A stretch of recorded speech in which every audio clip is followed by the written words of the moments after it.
The scripture reading is taken from the Lamsa translation of the Bible, Matthew chapter 11, verses 28 through 30. Come to me, all you who labor and carry burdens, and I will give you rest. Take my yoke upon you and learn from me, for I am gentle and meek in my heart, and you will find rest in your souls. For my yoke is pleasant and my burden is light. And thus concludes the scripture reading, Matthew chapter 11, verses 28 through 30. This is by far one of my favorite verses, my favorite likely. And when I read it, I can feel the energy of it. It makes me feel loved. It makes me feel supported. It brings peace to my entire being. And then I feel like I can just take a big sigh of relief when I hear it. I'm supported.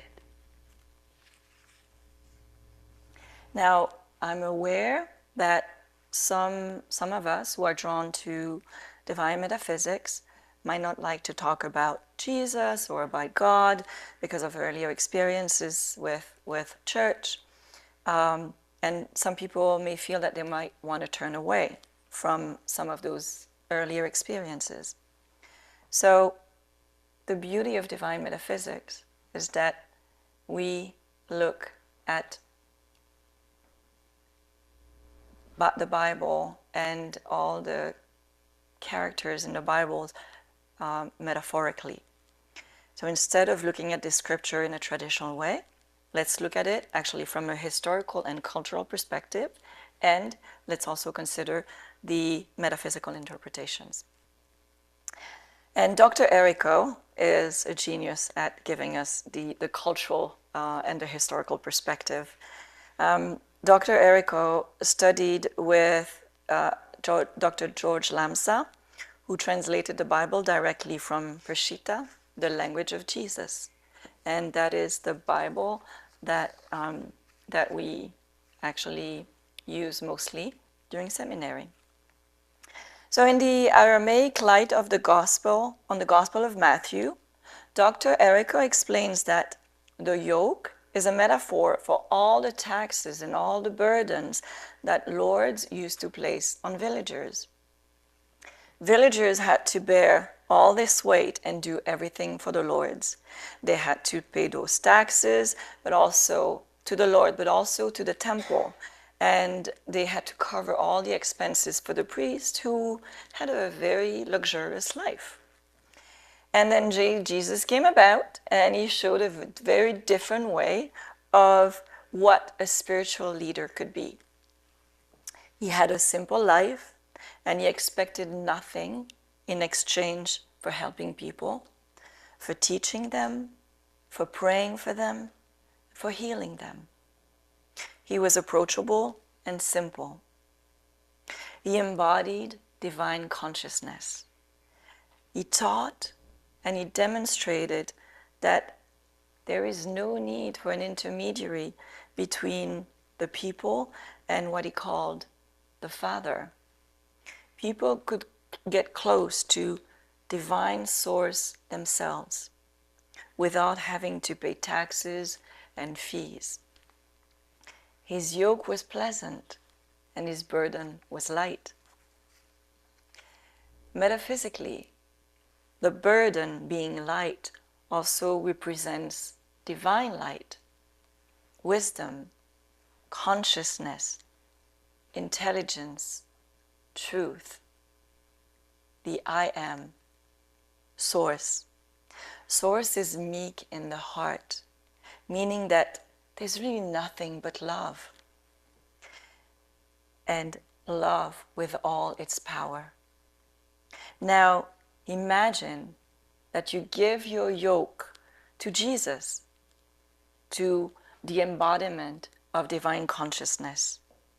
You attach yourself to divine consciousness, and it's pleasant, and the burden is love, wisdom, truth, intelligence.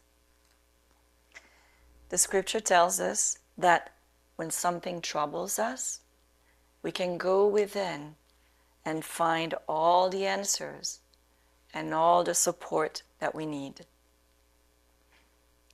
Because the answers are all inside of us. Now, by design, our human experience on earth gives us a sense of separation between divine consciousness and ourselves. We are programmed from birth to feel that separation. And then we learn to connect with our mother, our father, and then as we grow to other people, and then we look up to them for answers. And sometimes we have kids who, when they're very little, when they're born, they do feel connected to the higher realms. But then they are often led to shut off that aspect of us, of themselves, because the people around them don't really understand what's going on, or they're not ready or willing to accept it. So we are trained from a very early age to give our power to others instead of digging deep inside of ourselves and trust the truth and the knowledge and the wisdom that sits within us. This scripture reminds us to reconnect with our true self. And then when we do so, we'll be just fine. Maybe even better.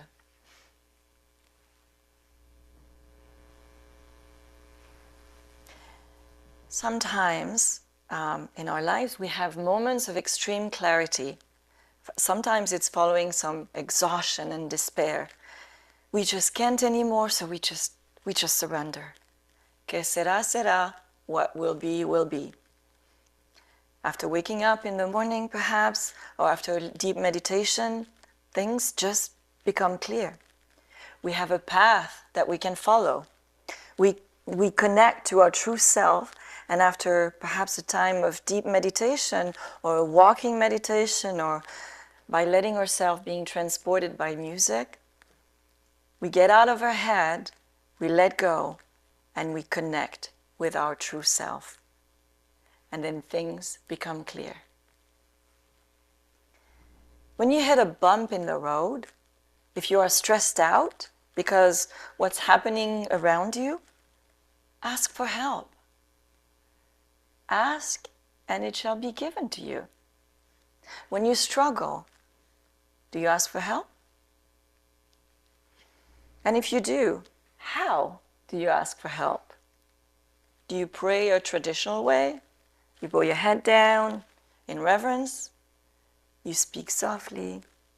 Or do you pray and ask in a way that resonates with you?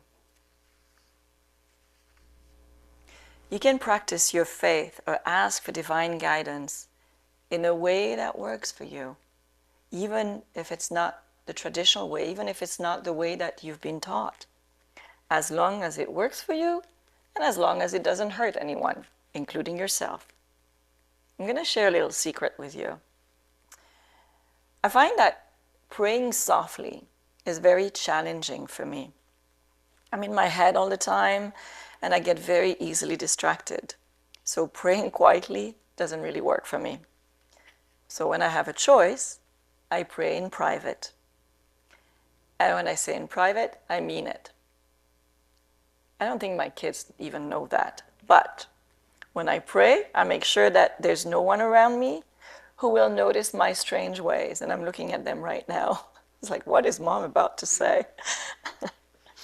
So I make sure that the kids are either in school or in bed. And then I pace around the room. And then that gets the flow going for me. And then I start speaking with conviction. And it's pretty loud. I ask for guidance. I do a prayer of gratitude. And I know that everything I ask for and everything that I affirm, I know that it is coming. And this is how, one of the ways that I put my yoke onto spirit. Now, you don't have to do that specifically. As I said, you need to do things that work for you. But, I just wanted to share that there's more than one way to connect with Source. Another way that can help us is actually be of service. You know that when you do something for others, it makes you feel good, right? And we are all part of this divine consciousness. We can offer our connection with our divine consciousness to support others. We can offer them to put their yoke upon our consciousness. And then we can use the light of our heart, our truth, and our wisdom to guide them and to elevate them. And we can help ourselves by being of service to others. I want to honor a great man who made his transition about a week ago, Pope Francis. Pope Francis was not a traditional pope, and he was the head of state, right? He was the head of state of the Vatican. And unlike the priest in the time of Jesus, as we spoke about, and unfortunately like many religious leaders today, Pope Francis showed us that even as a religious leader and a head of state, he could elevate others, honor the poor, the persecuted, while others tried to put them down. He made some decisions that some may have condemned, and I understand, and I'm not going to try to make excuses for him or for the church, but I do want to recognize the progress and the directional changes that he made as a leader and the support that he gave for the poor, the persecuted, and how approachable he was as a pope. I want to acknowledge how he lived his life. The past few months have been challenging for many, including myself. We can put our yoke onto spirit to find the strength within ourselves and go through our daily challenges and concerns. We must connect with that part of ourselves that can carry our burdens. And by doing so, we can all have the resources and the wisdom of the universe. Now is the time to help ourselves and to serve our greater purpose and support others for our own sake, for our children's sake, and for our grandchildren's sake. And so it is.